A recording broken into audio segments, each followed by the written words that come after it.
الحمد لله نحمده ونستعينه ونستغفره ونؤمن به ونتوكل عليه ونعوذ بالله من شرور أنفسنا ومن سيئات أعمالنا من يهده الله فلا مضل له ومن يضلله فلا هادي له ونشهد أن لا إله إلا الله وحده لا شريك له ونشهد أن سيدنا ومولانا محمدا عبده ورسوله أما بعد فأعوذ بالله من الشيطان الرجيم بسم الله الرحمن الرحيم يا أيها الذين آمنوا قوا أنفسكم وأهليكم نارا وقودها الناس والحجارة وقال النبي صلى الله تعالى عليه وسلم طلب العلم فريضة على كل مسلم ومسلمة أو كما قال صلى الله تعالى عليه وسلم خود ہی کو کر بلند اتنا کہ ہر تقدیر سے پہلے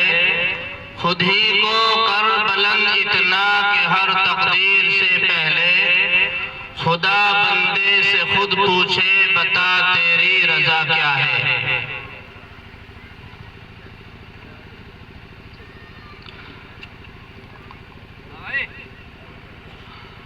وہ معزز تھے زمانے میں مسلمان ہو کر وہ معزز تھے زمانے میں مسلمان ہو کر ہم خواب ہوئے تارک قرآن ہو کر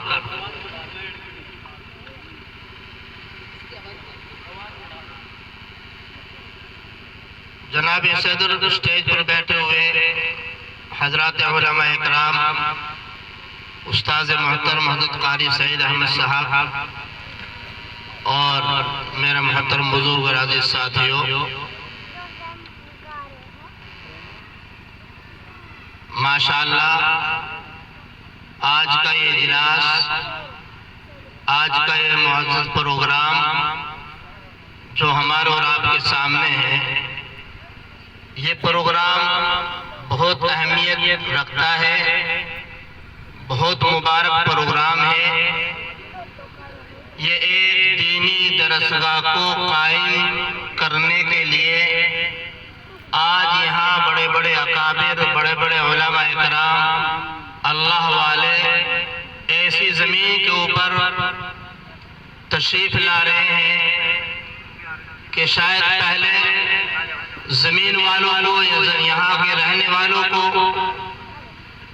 کوئی وہم و گمان بھی نہیں ہوگا کہ اس زمین پر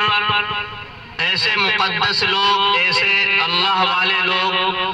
یہاں بیٹھ کر اللہ کے مقدس کلام کی تلاوت کی جائے گی، یہاں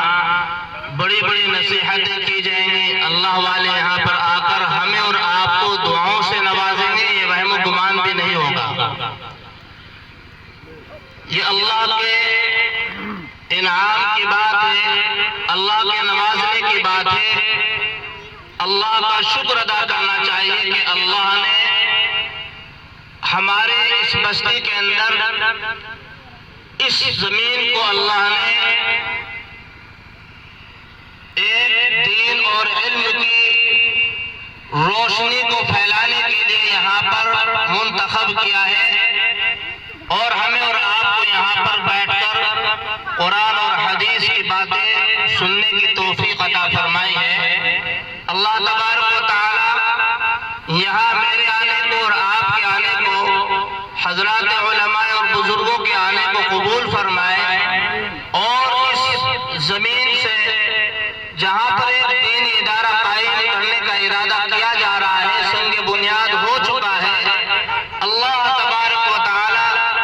اس جگہ سے دین کی شعاعیں دور دور تک پہنچائے، یہاں کا فیض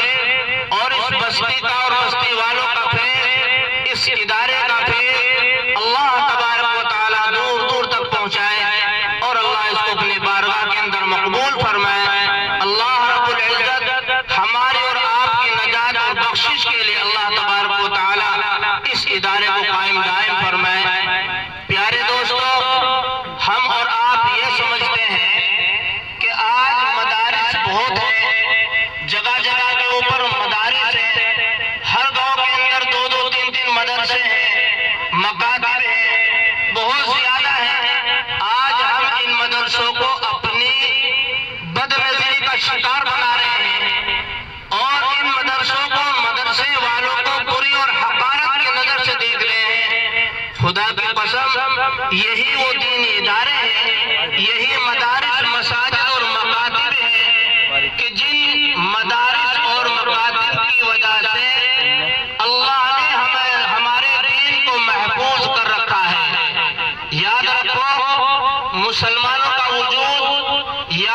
اس کے اپنے جسم سے ہے، اور دوسری چیز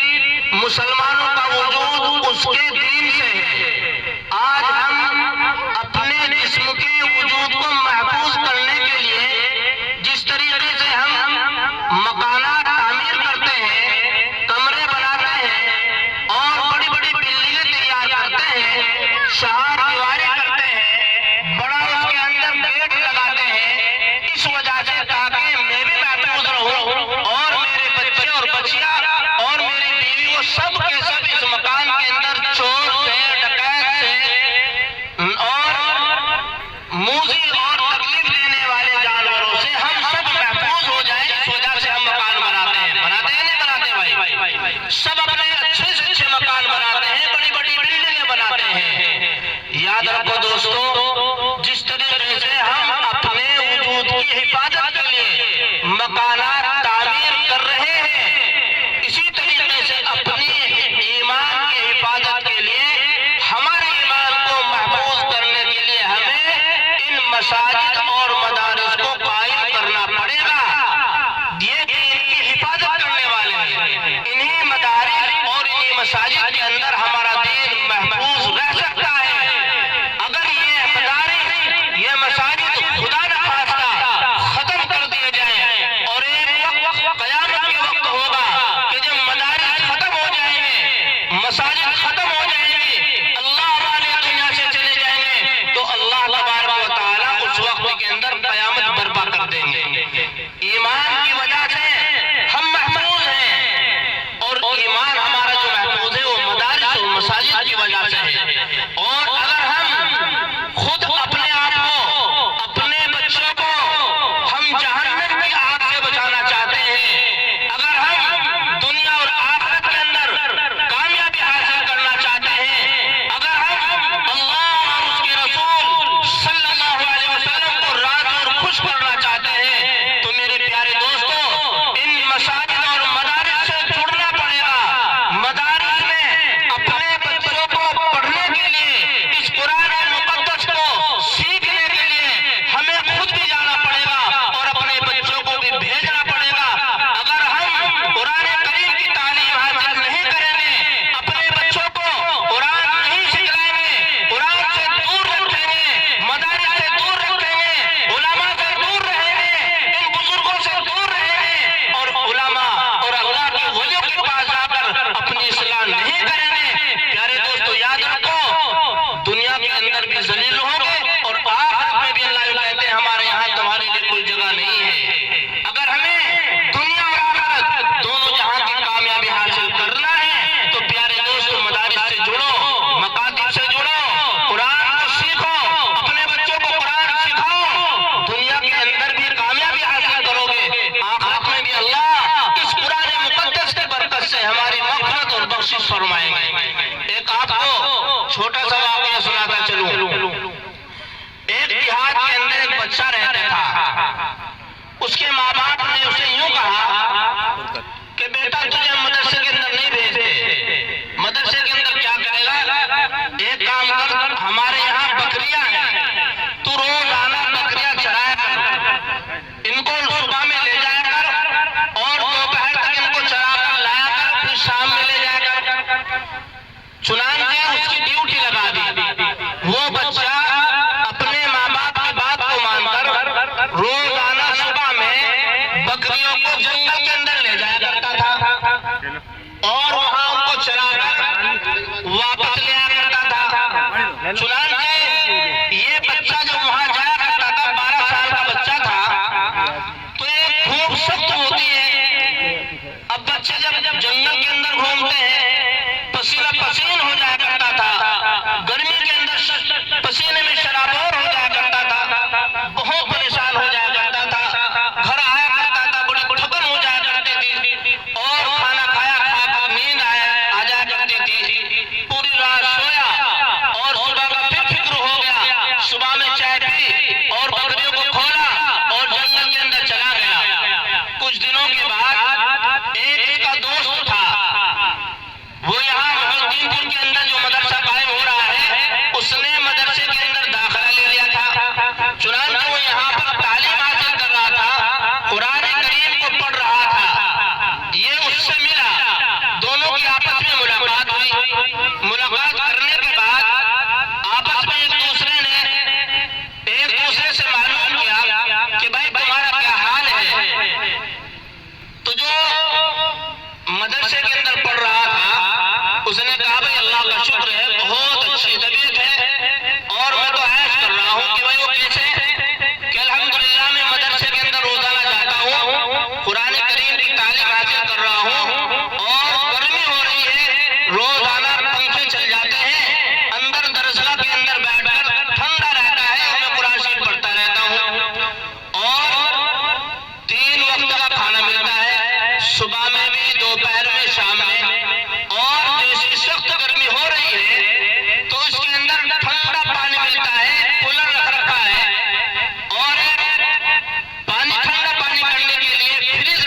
جلسے میں اس بچے نے اپنے استاد سے اس سے ملاقات کرائی اور یہ کہا کہ حضرت اس کے ماں باپ نے اس کو بھیجا ہے، آپ اس کا داخلہ کر لیجئے۔ چنانچہ استاد صاحب نے اس کا داخلہ کر لیا، وہ پڑھنے لگا۔ اللہ نے اس کو بہت اچھا ذہن نوازا تھا، بہت صحیح تھا، پڑھنے کے اندر بہت فاسٹ تھا۔ چنانچہ وہ پڑھنے لگا، قرآن کریم پڑھتا رہا۔ ایک روز وہ ہوا کہ حافظ ہو گیا، بہترین حافظ ہو گیا۔ اللہ نے اس کو آواز ایسی عطا فرمائی، بہت اچھی آواز عطا فرمائی تھی۔ ایک مرتبہ ایسا ہوا کہ درسگاہ کے اندر بیٹھا ہوا سورہ یوسف پڑھ رہا ہے، تمام جتنے بھی وہاں ان کے ساتھی تھے وہ سب خاموش ہو کر وہ بھی سننے لگے، اور جتنے مدرسے میں استاد تھے اس کی آواز کو سن سن کر وہ بھی آ گئے، اور چاروں طرف سے جو راستے میں چلنے والے تھے اس بچے کی آواز کو اور قرات کو سن کر وہ سب جمع ہو گئے اور سب اش کرنے لگے۔ یہی وہ بچہ تھا کہ جس بچے کو اس کے ماں باپ بکریاں چرانے کے لیے بھیجا کرتے تھے۔ اللہ نے قرآن کریم سے نوازا، قرآن کریم کی دولت عطا فرمائی، تو آج تمام کے تمام مدرسے والے، راستے والے کھڑے ہو کر اس کا قرآن کریم سننے ہیں۔ پیارے دوستو، مدرسے کے اندر ایسا ہوا کہ ایک جگہ کے اوپر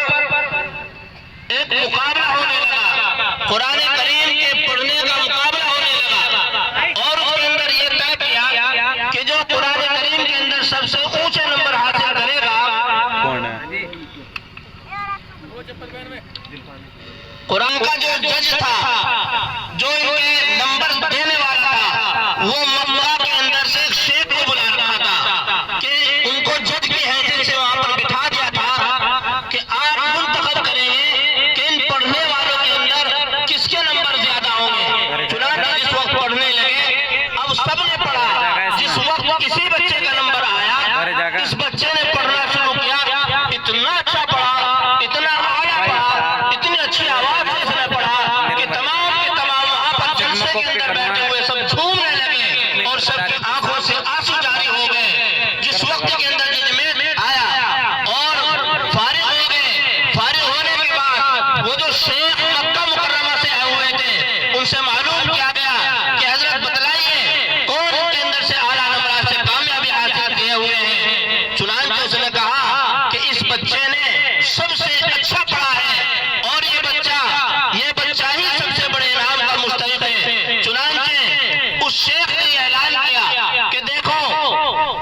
ایک تو انعام یہاں پروگرام والوں کی طرف سے ہے، منتظمین حضرات کی طرف سے، وہ انعام ہے عمرہ کرانا، عمرے کا ٹکٹ دینا ہے۔ چنانچہ ایک تو انعام وہ ہے۔ اس شیخ نے کہا کہ ایک انعام میں اپنی طرف سے اس کو دوں گا۔ تو چنانچہ سب کے سب دیکھنے لگے کہ بھائی اس انعام کا تو ہمیں معلوم ہے کہ اس کو عمرہ کرایا جائے گا، لیکن دوسرا انعام یہ مکے کا شیخ اپنی طرف سے کیا دے گا؟ اب ان کی طرف سب کی نظریں لگنے لگی۔ چنانچہ اس نے یوں کہا کہ دیکھو بھائی، میرے یہاں ایک بیٹی ہے، اللہ کا فضل بہت خوبصورت ہے اور میں اس کی اجازت لے کر آیا ہوں، میں انعام کے اندر اس اپنی بچی کا نکاح اس حافظ قرآن سے کراتا ہوں، اس حافظ قرآن سے میں اپنی بچی کا نکاح کراؤں گا۔ چنانچہ اب اتنا بڑا انعام دیکھ کر سب کے سب دیکھنے لگے، اور اسی وقت کے اندر اسی محفل میں، اسی جلسے گاہ کے اندر اس کا نکاح اپنی بیٹی سے کر دیا، اور اس کے بعد یہ کہا کہ میرے ساتھ سعودی امبیسی کے اندر چلو۔ وہاں جا کر اس کے دوست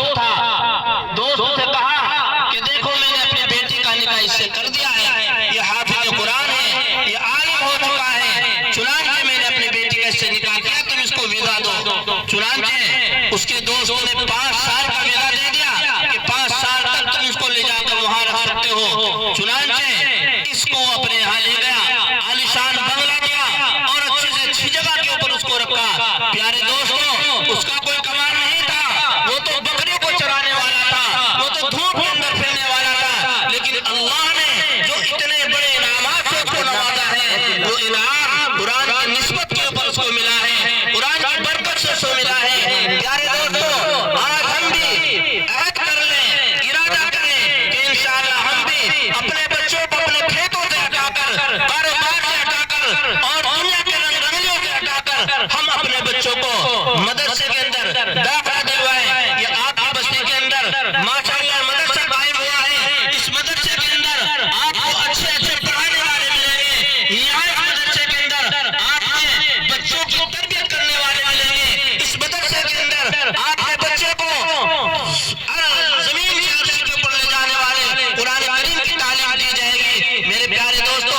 نہیں تھی اور اب اس لکڑی کی نسبت قرآن کریم سے جڑ گئی ہے، اس لیے اللہ نے اس کا اونچا مرتبہ کر دیا۔ اب اس رحل کو، اس بوٹوں کو میں بھی اور آپ بھی ہاتھوں میں اٹھاتے ہیں، چومتے ہیں، سینے سے لگاتے ہیں اور اس کو اپنے ساتھ رکھتے ہیں۔ تو قرآن کریم یہی ہوا ہے کہ ایک کپڑا ہے، اس کپڑے کے اوپر ہم بیٹھے ہوئے ہیں،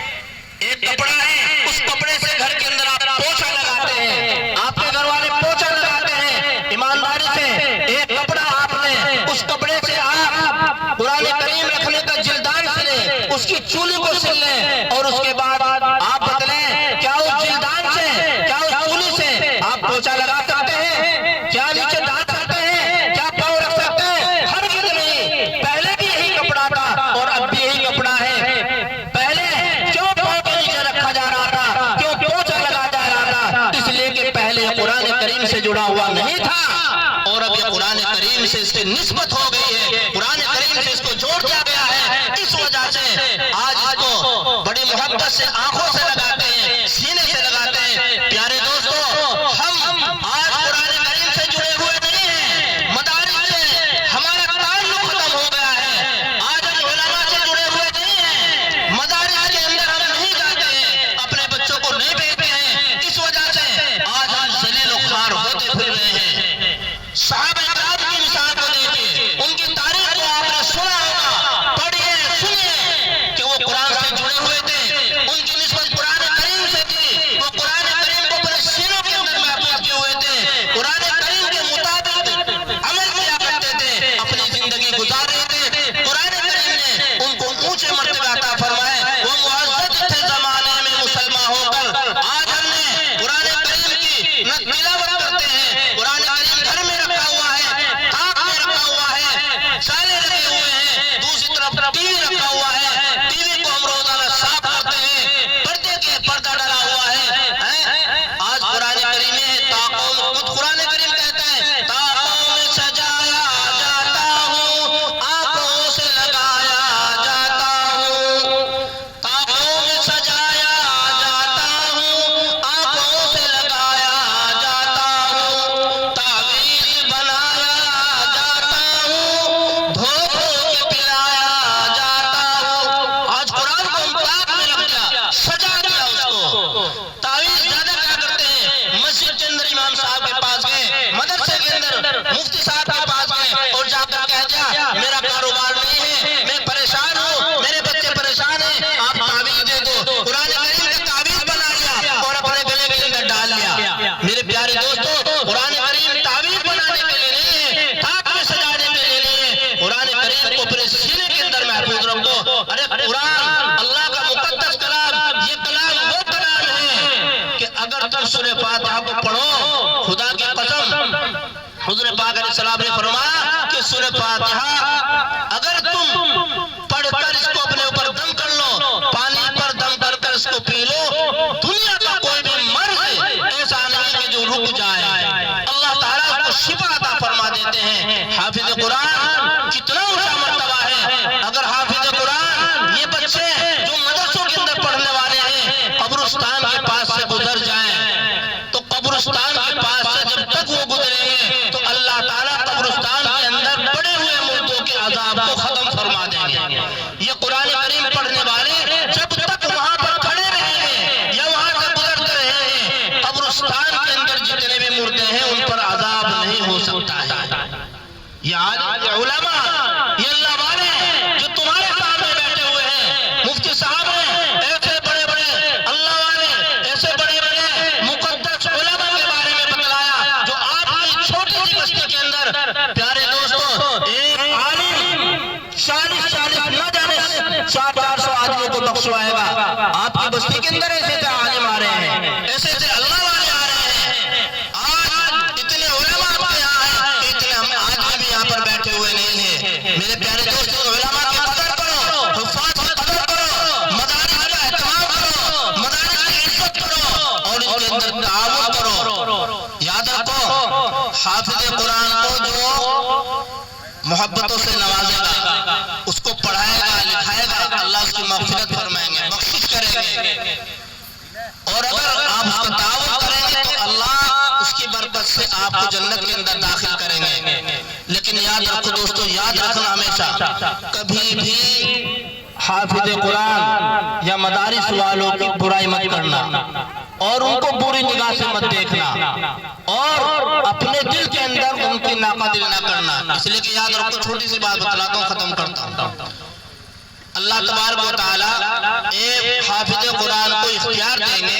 یوں کہیں گے کہ جس کو تو چاہے بخشوا لے، جنت میں لے جا، تیری مرضی ہے۔ 10 ایسے آدمی کو تو اپنے ساتھ لے جائے گا کہ جن پر جہنم واجب ہو چکی ہے، ایسے لوگوں کو لے جائے گا۔ لیکن اللہ تعالیٰ ایک چیز حافظ قرآن سے یہ کہے گے کہ دیکھ، جو تو کہے گا میں وہ کر دوں گا، جس کو تو چاہے گا میں جنت میں داخل کر دوں گا۔ لیکن یاد رکھنا، جس کو تو جنت میں لے جائے گا ان میں سے ایسا آدمی نہ ہو کہ جس نے دنیا کے اندر قرآن کریم پڑھنے والوں سے نفرت کی ہو،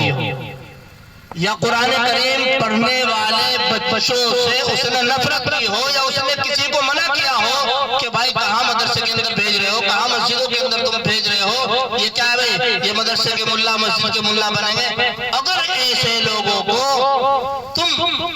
حافظ قرآن سے کہیں گے کہ اگر ایسے لوگوں کی بخشش کرے گا تو میں ان کی بخشش نہیں کروں گا۔ اسی لئے میں کہہ رہا ہوں پیارے دوستو، اگر تم بچوں کو نہیں پڑھا رہے ہو، یا مدرسوں کے اندر تعاون نہیں کر رہے ہو، یا مدارس والوں کا احترام نہیں کر رہے ہو، تو کبھی دل کے اندر حقارت نہ ہونی چاہیے مدرسے کی، مسجد کی، مدرسے کے اندر پڑھنے والوں کی، ورنہ پیارے دوستو دنیا کے اندر بھی ذلیل رہیں گے اور آخرت میں بخشش نہیں ہو سکتی ہے۔ اللہ تعالیٰ مجھے بھی، آپ کو بھی، ہم سب کو اللہ تعالیٰ اس مدرسے کے اندر اور دوسرے مدارس کے اندر اپنے بچوں کو بھیج کر قرآن کریم کی تعلیم کو سکھانے کی توفیق عطا فرمائے۔ اللہ تبارک و تعالیٰ اس مدرسے کو دن دونی رات چوگنی ترقی عطا فرمائے۔ اللہ تبارک و تعالیٰ اس کو ایک بڑی دینی درسگاہ بنائے اور یہاں سے اللہ تعالیٰ زیادہ سے زیادہ فیض پہنچانے کی توفیق عطا فرمائے۔ وآخر دعوانا